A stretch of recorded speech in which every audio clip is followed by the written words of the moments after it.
എല്ലാവർക്കും ഇൻസൈറ്റ് PSCയിലേക്ക് സ്വാഗതം. നമ്മൾ ഇന്ന് പഠിക്കുന്നത് ദേശീയ വനിതാ കമ്മീഷനെ കുറിച്ചാണ്.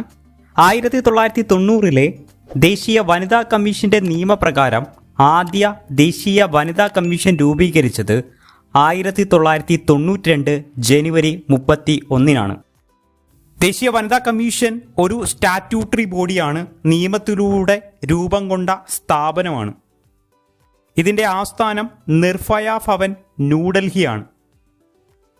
ദേശീയ വനിതാ കമ്മീഷന്റെ പ്രസിദ്ധീകരണമാണ് രാഷ്ട്രമഹിള. അത് ഹിന്ദിയിലും ഇംഗ്ലീഷിലും പ്രസിദ്ധീകരിക്കുന്ന ഒരു മാഗസീനാണ്. വനിതാ ശിശു വികസന മന്ത്രാലയത്തിൻ്റെ അണ്ടറിൽ പ്രവർത്തിക്കുന്ന ഒരു സ്ഥാപനമാണ് ദേശീയ വനിതാ കമ്മീഷൻ. ഈ നിയമത്തിൽ എത്ര അധ്യായങ്ങൾ ഉണ്ട് എന്ന് വെച്ച് കഴിഞ്ഞാൽ 5 അധ്യായങ്ങളാണുള്ളത്. എത്ര സെക്ഷനുകൾ ഉണ്ട് എന്ന് വെച്ച് കഴിഞ്ഞാൽ 17 സെക്ഷനുകളാണ് ഉള്ളത്. എന്തിനു വേണ്ടിയാണ് ഈ ഒരു നിയമം ഇന്ത്യയിൽ സ്ഥാപിതമായത്? സ്ത്രീകൾക്കെതിരെ വർദ്ധിച്ചു വരുന്ന മനുഷ്യാവകാശ അതിക്രമങ്ങളും മറ്റും തടയുന്നതിനും സ്ത്രീകളുടെ പ്രശ്നങ്ങൾ പരമാവധി നീതി ഉറപ്പാക്കുന്നതിനും വേണ്ടി ഇന്ത്യൻ പാർലമെൻറ്റ് 1990 ഈ ഒരു നിയമം പാസ്സാക്കിയത്. അപ്പം ഇതിൽ പ്രധാനമായിട്ട് ഒരു ചെയർപേഴ്സണും 5 അംഗങ്ങളുമുണ്ട്. പിന്നീട് ഒരു മെമ്പർ സെക്രട്ടറി ഉണ്ടായിരിക്കും. ഇവരെ നിയമിക്കുന്നത് ആര് എന്ന് വെച്ച് കഴിഞ്ഞാൽ കേന്ദ്ര സർക്കാരാണ് ഇവരെ നിയമിക്കുന്നത്. ചെയർപേഴ്സൺ എന്ന് പറയുന്ന വ്യക്തി സ്ത്രീകളുടെ കാര്യങ്ങളിൽ പ്രതിബദ്ധതയുള്ള ഒരു വ്യക്തിയായിരിക്കണം. പിന്നീട് മറ്റ് 5 അംഗങ്ങളുണ്ട്.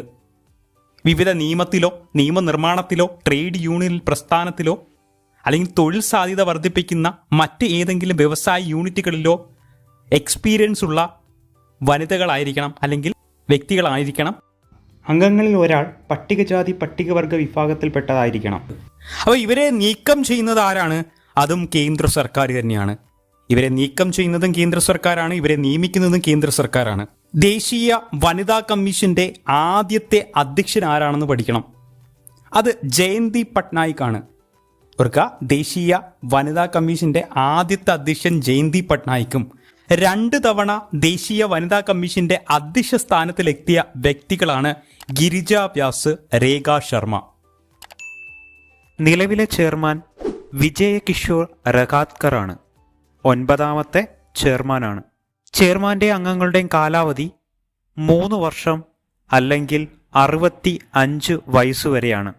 ഏതാണോ ആദ്യമാകുന്നത് അതുവരെയായിരിക്കും കാലാവധി ഉണ്ടായിരിക്കുന്നത്. കാലാവധി നിശ്ചയിക്കുന്നത് കേന്ദ്ര സർക്കാരായിരിക്കും. ആനുവൽ റിപ്പോർട്ട് നൽകേണ്ടത് കേന്ദ്ര സർക്കാരിനാണ്.